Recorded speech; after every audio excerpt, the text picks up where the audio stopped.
ஓம் நமச்சிவாய. கதை கேளு கதை கேளு, சுகமான கதை கேளு.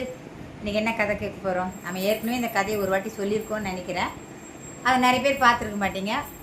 இதனால இன்னொரு வாட்டி கேட்கலாம். ஒன்றும் இல்லை, ஒரு வாட்டி நாரதர் பூலோகத்தில் அப்படி உலா வந்துட்டு இருந்தார்.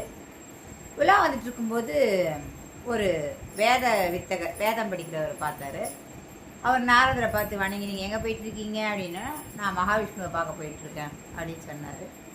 சொன்னோடனே அவர் சொன்னார், கடவுள்கிட்ட எனக்கு எப்போ முக்தி கிடைக்கும் அப்படின்னு கொஞ்சம் கேட்கணுன்னு சொல்கிறீங்களா? சொல்கிறேன். அடுத்த தெருவுக்கு போனார். அங்கே செருப்பு தைக்கிற ஒரு தொழிலாளி இருந்தார். அவர் வணங்கிட்டு, நீங்கள் எங்கே போகிறீங்க நாரதர் ஐயா? நாங்கள் இது மாதிரி மகாவிஷ்ணுவை பார்க்க போகிறோம். அப்படியா, எனக்கு எப்போ முக்தி கிடைக்குன்னு கேட்டுன்னு வரீங்களா? கட்டாயம் கேட்டு வரேன் அப்படின்னு சொல்லிட்டு இவர் போனார். அங்கே பார்க்கலையில் பள்ளி கொண்டிருக்கும் மகாவிஷ்ணுவிடம் சொன்னார் இந்த மாதிரி 2 பேர் கேட்டது. அப்போ மகாவிஷ்ணுவானவர் என்ன சொன்னார்? சுவாமி எம்பெருமான் செருப்பு தைக்கிற முதலாளி உயிர் நீத்துடன் என்னை அடைவார், கன்ஃபார்ம். அந்த இன்னொருத்தர் இருந்தார்ல வேத வித்தகர், அவர் உடனே வரமாட்டார், கொஞ்ச நாள் கழித்து தான் வருவார். அவ்வளோதான் பதில். அப்படியா, சரி நான் போய் சொல்கிறேன். எப்படி அவங்க ஒத்துப்பாங்களா அப்படின்னு அவர் சொல்கிறாரு. இது பரிசிக்கிறதுக்கு உனக்கு ஒன்று சொல்கிறேன்.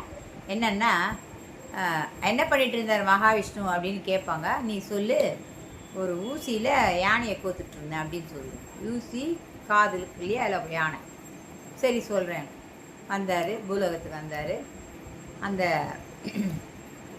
வேத வித்தகர் கேட்டார், சுவாமியை தரிசனம் பண்ணிங்களா? எனக்கு எப்போ முக்தி கிடைக்கும்? அவர் சொல்கிறார், உங்களுக்கு கிடைக்கும். நான் போகும்போது அவர் முக்கியமான வேலை இருந்தார். என்ன வேலை இருந்தார்? ஒரு ஊசியில் யானையை கோத்துக்கிட்டு இருந்தார். ஊசி இதில் யானையை கோத்துட்டு இருந்தாரா?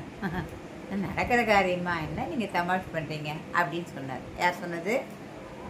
ஓகே. அப்போ அவருக்கு கடவுளிடம் உண்மையான நம்பிக்கை இல்லை. சரி, அடுத்த தெருவுக்கு போனார்.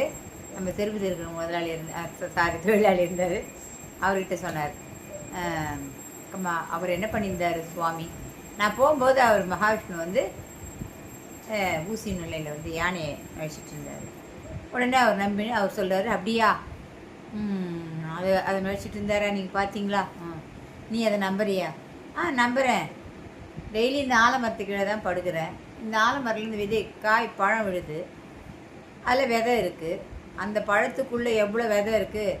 ஒரு பழத்துக்குள்ளே அத்தனை ஆலமரங்களை அவர் அடக்கி வச்சுருக்காரு. ஒரு விதையும் ஒரு மரமாகும். அவ்வளோ சக்தி வாய்ந்தவர் எம்பெருமான். அப்படி இருக்கும்போது ஊசி காதுக்குள்ளே யானையை அவரால் நுழைக்க முடியாது. கட்டாயம் நுழைச்சிருப்பார். நீங்கள் சொல்கிறத நான் நம்புகிறேன் அப்படின்னு.